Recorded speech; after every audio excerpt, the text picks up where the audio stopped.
આંધ્રપ્રદેશમાં વિશાખાપટ્ટનમ, અને ત્યાં ભગવાન દર વખતે વિશાખાપટ્ટનમ જાવ એટલે ભાઈઓને કહ્યું હાલો નારાયણની પૂજા કરી આવ્યા. આજે છેલ્લે ભગવાને પોતાની સાધના એક અવતારોએ પોતાની ચેતનાને ક્યાંક ને ક્યાંક પ્રભાવિત સ્થિર કરી છે. એમ ભગવાન કૃષ્ણએ પોતાના નારાયણ અવતારના અંશમાં કૃષ્ણ અવતારે છેલ્લે પોતાની ચેતના શ્રીમદ ભાગવતની અંદર પ્રસ્થાપિત કરી છે. બાપ કે મારી આની ભાગવત રસી કોને છે? ભગવાને વેદ વ્યાસ. તમને એમ થાય કે આ ભાગવત પછી રચાણી? નહીં, ભગવાન આવ્યા એની પહેલા બધું રચાઈ ગયું. બાપ શ્રી રામચરિત્ર માનસ વાલ્મીકી રામાયણની ઉઠાવો જુઓ. ભગવાન આવ્યા હતા એની પહેલા વાલ્મીકીજીએ ભગવાનનું આખું ચરિત્ર, આખી રામચરિત્ર લખાઈ ગયું હતું. બાપ આજે રામ આવ્યા અને પછી આ બધું લખાણું એ આપણી અવતારો નથી.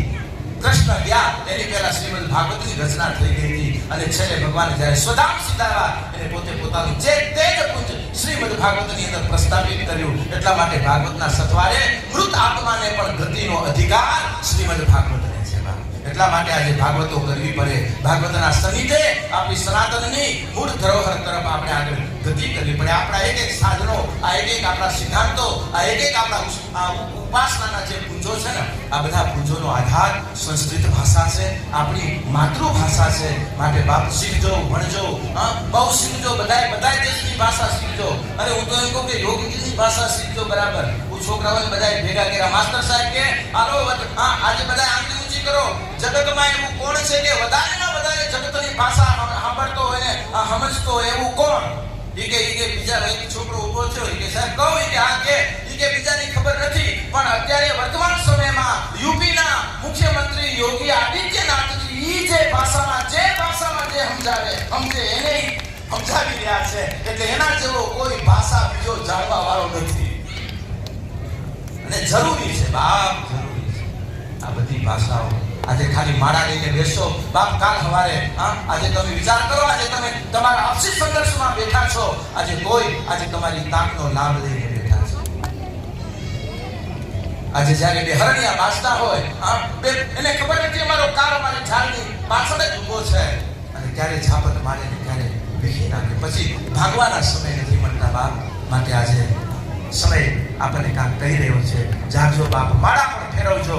અને આપણી મારી સનાતનની જ્યાં જે સમાજ, કારણ કે આજે શિક્ષા જગતના આંગણે બેઠા છીએ, એટલે કહું બાપ, જ્યારે જ્યારે હોકારો થાય ને, જેમ ક્યારે યુદ્ધના અને મારા પછડાને કેવું ન પડે, મારો ઝારાના યુદ્ધને યાદ કરો બાપ, કે જે ઝારાના યુદ્ધ વખતે મારી સમાજની કચ્છની એક સમાજનો વ્યક્તિ પોતાની જવાબદારી લઈ કરી અને યુદ્ધ કરવા માટે બાપ સાતે ધર્મનો સ્વીકાર કરી અને એક સમાજનો વ્યક્તિ ઝારાના યુદ્ધ માટે નીકળેલો બાપ.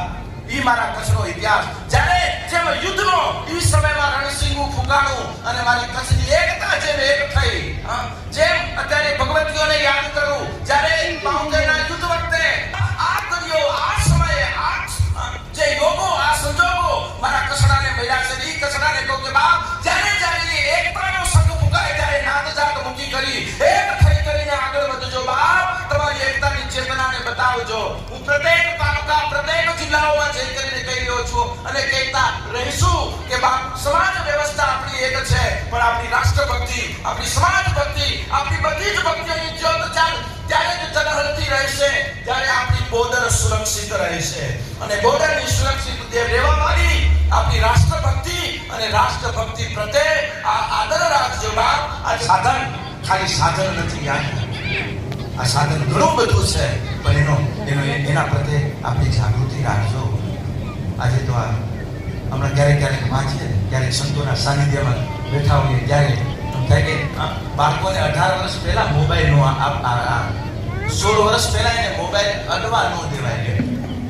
હવે આ બીજા જે દેશો જે બેઠા હતા ને, એ છોકરાઓને મોબાઈલથી અને બધા સાધનોથી, સ્ક્રીનોથી પણ લેપટોપોથી દૂર રાખવા માટે આખા એક પ્રકૃતિની વચ્ચે અત્યારે લોકોના આખા ત્યાં સ્કૂલો ચાલુ થઈ ગઈ. બધા જે છોકરાઓ જન્મતાની સાથે જે યંત્ર સાથે બંધાયેલા હતા, આજે એને મંત્ર સાથે બંધાવવા માટે વેદનાને ક્યાંય દૂષિત ન કરતા અને મંત્રની ચેતનાથી દૂર ન જતા. ન સમજાય તો ધીરે ધીરે સમજાશે.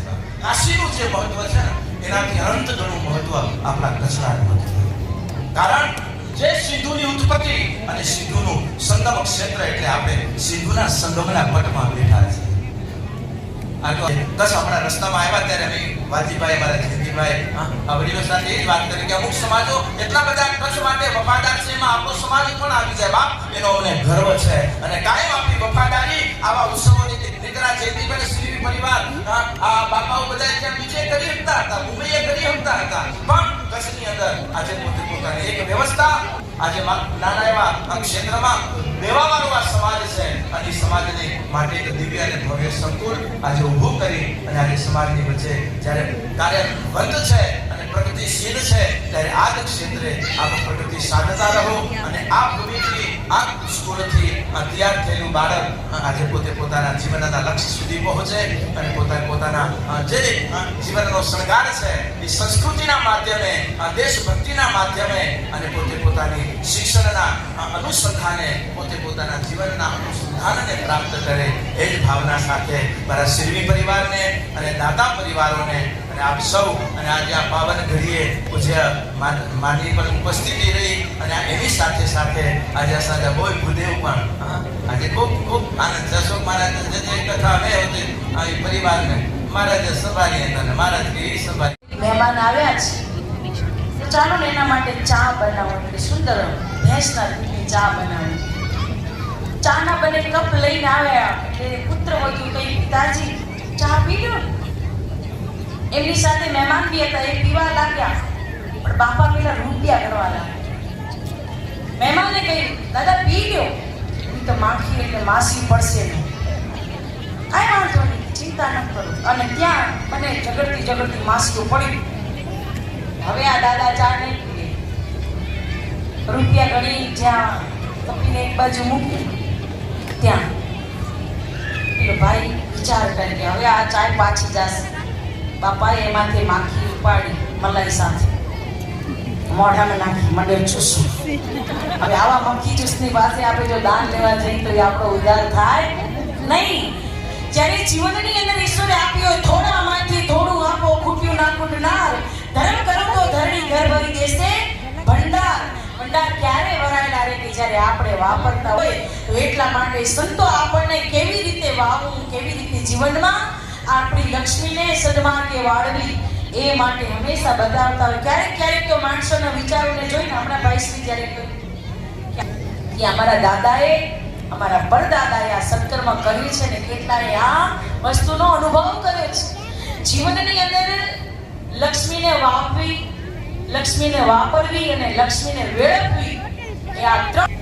અને જ્યારે કહેવાય કે ધના ભગતે જ્યારે વેળું વાવી ના રેતી વાવી અને સંતોને જ્યારે જમાડી દીધો ના ત્યારે એની વાડીની અંદર એટલા તો ઘઉં ઉગી નીકળ્યા. કારણ કે જ્યારે એના પિતાએ કહ્યું કે ધના તે કેવી ખેતી કરી છે ત્યારે એ વખતે એને કહ્યું પિતાજી મેં તો વાવ્યું છે સંતોના પેટમાં ઉગ્યું છે તમારા ખેતમાં, એમને એમ નથી ઉગતું. અને આવું જ્યારે વવાશે ના ત્યારે આપણું આ વાવેતર સારું થશે.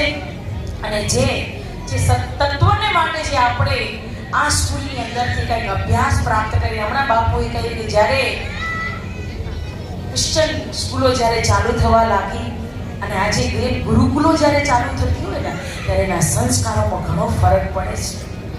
અને એક સમાજની હર કોઈ સમાજને ઇંગ્લિશનું ભૂત ચડ્યું. એમાં અમુક સમાજ બચારા આખો દિવસ તક ફર કરનારા પોતાના સંતાનોને મોકલતા. સ્કૂલની અંદર આજે એમને થાય કે અમારા છોકરાઓ પણ એ ભણે.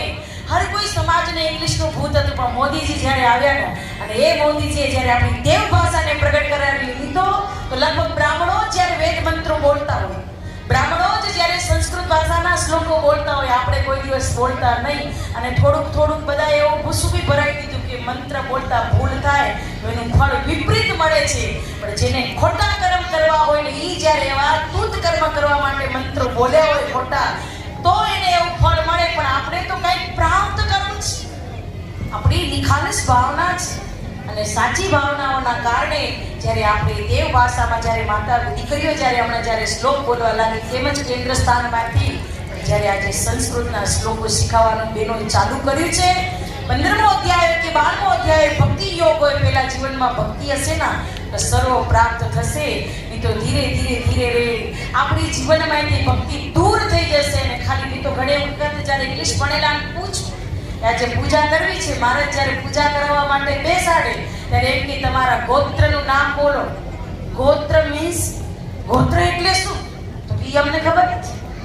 કારણ કે જ્યાં ઇંગ્લિશ ભણવા માટે ગયો, વિચાર તો કરો, આપણા વેદો ઉપનિષદો દેવોને આપણી આ ભાષા ઋષિમુનિઓએ આપણને આપી, અને એ ઋષિમુનિઓની ભાષાના કારણે જ્યારે આપણે બેઠા હોઈએ, આપણે ઋષિઓના સંતાન છીએ, પણ આપણને ખબર ન હતી ત્યારે સંતો આપણે એક દિશા બતાવે છે કે મુજ અંધાને આંખ્યું આપી અજવાળું એનું ભરાણું. ઈ અજવાળે અગમ સુજ્યા, અને આજે ભક્તિ કરવાનું કે વિદ્યા અભ્યાસ કરવા માટેનું આપણે એક વિરુદ્ધ મળ્યું છે. તો જીવનની અંદર આજે સુંદર સરસ ગીદડાની અંદર આવું ભવન પેલા પણ ચાલુ જ હતું, અને વિશેષ હવે જ્યારે કહેવાય કે નવ નિર્માણ થયું હોય, અને એ સુંદર ભવનની અંદર આપણા બાળકો આપણી સ્થાનોમાં રહી અને ભણે અભ્યાસ કરે, તારે ક્યાંય જવું ના પડે. હમણાં બાપુએ જેમ કહ્યું, દીકરી છે એ ધન છે, સાચું છે. ઘણી વખત દીકરીઓને એમ થાય કે અમને કામ કરવા નથી આવતા, દીકરાઓના માટે બધી છૂટ ને અમારા માટે નહીં. ત્યારે સંતો એમ કહે કે જ્યારે એક દીકરી પોતાના પિતાને કહ્યું કે પિતાજી, ભાઈ ગમે ત્યારે આવે ત્યારે તમે કોઈ દિવસ ભાઈને ટોકતા નથી, અને હું જ્યારે થોડીક મોડી આવું ને તો મને તમે ટોકો છો. ત્યારે બાપે કહ્યું કે દીકરા, તું મારો હીરો છો. હીરો ક્યાં રહે? તિજોરીમાં. અને પેલો ભાઈ ટ્રેક્ટરના ને જેસીબીના સાધન છે એ તો બહાર પડ્યા હોય, એને કોઈ દિવસે ઘરમાં રાખવાની જરૂર પડે નહીં, પણ જો હીરો હોય ને એને સાચવવો પડે. એટલે મર્યાદા એ આપણું આભૂષણ છે. મર્યાદાથી રહેવું, અને કદાચ કોઈ સંતો કે કોઈ વડીલો જ્યારે એમની આપણે જો કોઈ દિશા બતાવતા હોય ને ત્યારે આપણને એ દિશાએ ચાલવું જરૂરી છે. અઘરું લાગશે પણ જીવનમાં એ સત્ય છે, અને એ સનાતન ધર્મનું સાચું મૂળ છે. એટલા માટે સંતો કહે લજાને સીલ તારા કુળના ઘરેણા, સાંભળવા ડગલે ને પગલે મેણા. દીકરા, તારું જીવન છે પારસમણી. પારસમણી જ્યારે લોઢાને અડે ને તો શું વર્ણન બનાવે. દીકરી જ્યારે બીજે ઘરે જાય ને તો એના સંસ્કારોના કારણે, ત્યાં ન હોય કદાચ ભક્તિના સંસ્કારો, અને ત્યાં એવી ધરા ન હોય, ત્યાં એવો બિયારણ ન હોય, ત્યારે પોતાના જીવનની અંદરનું સાચું બિયારણ, સાચી ભક્તિ રૂપી ધરા એ પ્રાપ્ત થાય. ત્યારે એ સુવર્ણનું એટલે સારા વર્ણનું બનાવે.